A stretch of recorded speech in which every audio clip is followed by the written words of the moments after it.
Hi everyone, welcome to all of you divine creature and hope you will be fine. मैं Sunil sir आप सबका स्वागत करता हूँ। Sigma Gurukul institution online offline courses के लिए जाना जाता है और मैं आपको सिग्मा गुरुकुल यूट्यूब चैनल पे भी आपका स्वागत करता हूँ। मैं Sunil sir, you know very well, GS का खिलाड़ी, आपके सामने एक छोटा सा टॉपिक उठाया हूँ। पॉलिटिकल साइंस यानी पॉलिटी का कॉन्स्टिट्यूशन ऑफ इंडिया के संदर्भ में जो हमारा भारत का संविधान बना, उसकी पृष्ठभूमि कैसे तैयार हुई, उसका बैकग्राउंड क्या था, वो कौन कौन से अवसर थे जिससे हम देखें तो भारत का संविधान अद्यतन बनकर तैयार हुआ। ये अलग बात है कि कैबिनेट मिशन के तहत हमने कॉन्स्टिट्यूशन असेंबली स्टैब्लिश किया और भारत का संविधान लिखे जाने का कार्य किया, पर हम और आप जानते हैं ना कि भारत के संविधान का 80% हिस्सा जो है वो 1935 के संविधान से लिया गया है। तो 1935 के संविधान से जो लिया गया वह कौन बनाया? ब्रिटिश पार्लियामेंट ने। और भारत में ईस्ट इंडिया कंपनी आई, ट्रेड की और धीरे धीरे सत्ता पर काबिज हुई और फिर ब्रिटिश इंडिया गवर्नमेंट एस्टैब्लिश्ड हो गई। इन सब के दरमियान भारत पर शासन करने के क्रम में जो ब्रिटिश पार्लियामेंट ने समय समय पर कानून बनाए, उन्हीं तमाम कानूनों के दम पर आगे चल करके भारत का संविधान हमारे सामने प्रस्तुत हो गया। अर्थात भारत के संविधान को जब पढ़ाया जाए तो उसकी बैकग्राउंड पृष्ठभूमि में हम एक टॉपिक निकालते हैं, कॉन्स्टिट्यूशनल डेवलपमेंट इन इंडिया। यह जितना राजनीति शास्त्र का विषय है उतना ही ये मॉडर्न हिस्ट्री का भी विषय है। आप एक टॉपिक ये जब पढ़ते हैं तो आप उतना ही इतिहास पढ़ते हैं और उतना ही आप पॉलिटी पढ़ रहे होते हैं। तो आइए हम बात करते हैं क्या the constitutional development in India, Bharat में संवैधानिक विकास, इस पर एक छोटा सा ध्यान केंद्रित करिए आप प्लीज। अब देखिए मैं क्या आपसे कहने वाला हूं। लुक हेयर, यहां पर कुछ 17 समय के साथ जो भारत में कानून लागू हुए उसका सीक्वेंस डेवलप करके दिया गया है। मैं उसे पढ़ता हूं और आपको समझाने का प्रयास करता हूं। आइए, आपके सामने में है जिस चीज़ें हैं। आप भी जानते हैं कि जब ईस्ट इंडिया कंपनी ने बहुत सारे कर्ज ले लिए, ब्रिटिश पार्लियामेंट से पैरवी करवा करके 40 लाख पाउंड स्टर्लिंग कर्ज के लिए 4 लाख पाउंड स्टर्लिंग घूस खिलाया था ब्रिटिश पार्लियामेंट्रियन को, और तब जाके इसे रकम मिली इस कंपनी को, और इस कंपनी पर अब रेगुलेट करना जरूरी हो गया था ब्रिटिश पार्लियामेंट को।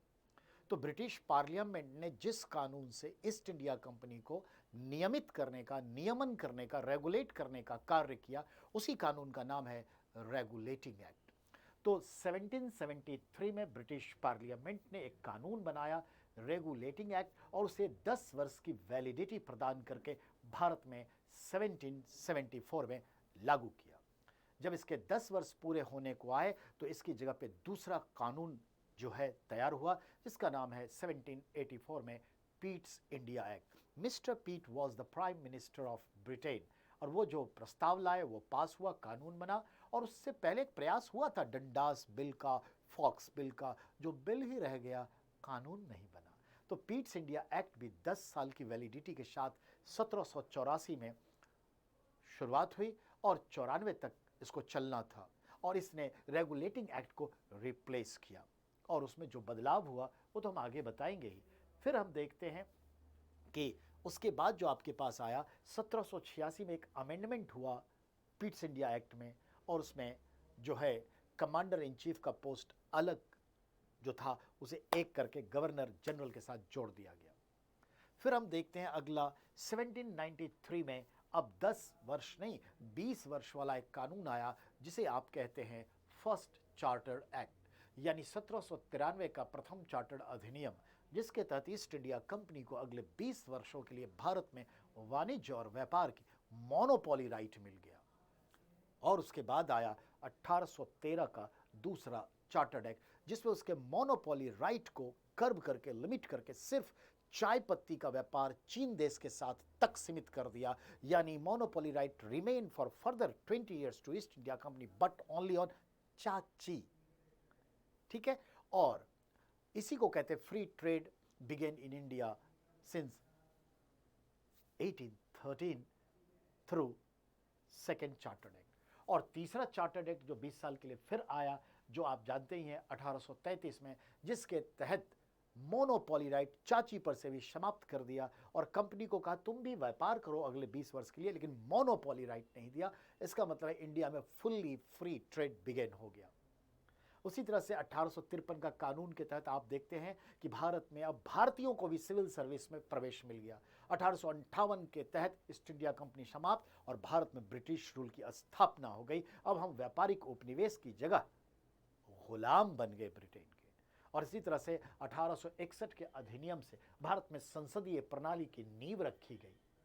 सुप्रीम कोर्ट समाप्त किया गया, 3 हाई कोर्ट उसके स्थान पर आ गया। इसी तरह से हम देखते हैं कि 1892 में इंडिया प्रोविंशियल काउंसिल एक्ट आया और हमें बजट पर बहस करने और लोक महत्व के प्रश्नों पर सवाल पूछने का हक दिया गया। और फिर उसके बाद 1909 का कानून जिसे आप कहते हैं मॉर्ले मिंटो रिफॉर्म्स एक्ट, 1919 का कानून जिसे मॉन्टेग्यू चेम्सफोर्ड एक्ट कहते हैं, फिर 1927 में साइमन आया, बात नहीं बनी तो हम चले गए 1935 में, जिसे आप कहते हैं इंडिया काउंसिल एक्ट, जिसे कहते हैं कॉन्स्टिट्यूशन ऑफ 1935 इंडिया। देन उसके तहत जो है भारत में 25 जनवरी 1950 तक शासन 1935 के संविधान से चला। जी जनाब।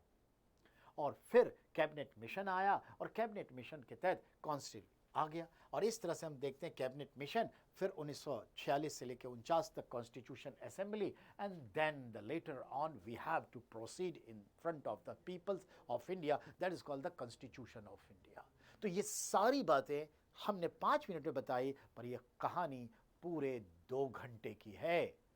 फुल वीडियो देखने के लिए सब्सक्राइब करिए, बेल आइकॉन बजाइए, लाइक करिए, और हाँ, जितनी जल्दी हो सिग्मा गुरुकुल के ऑनलाइन क्लासेस से जुड़ जाइए।